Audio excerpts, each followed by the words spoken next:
In this short tutorial, I'm going to show you how to replace the propellers.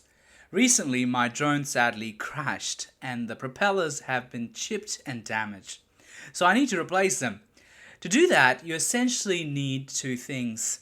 Firstly, the screwdriver. This came with the drone. And secondly, the new propellers. These also came with the drone. Now notice that there are two different sorts of propellers for different sides. So you can use one sort for top right and bottom left, and another for top left and bottom right. They are marked as A and B on the packet. Because my bottom left is the problem, I will use A.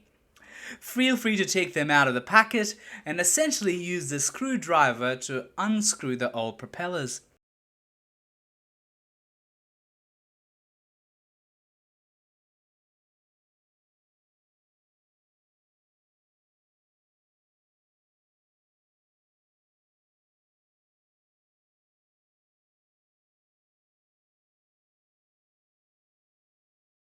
And replace them with the two new ones.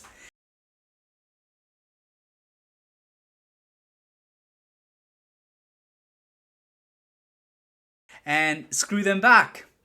By the way, you can change the screws if you want to. Personally, I can't be bothered. Also, DJI recommends changing both propellers even if one of them is broken or damaged. So there you have it. It's very easy to do. I hope you enjoyed this video.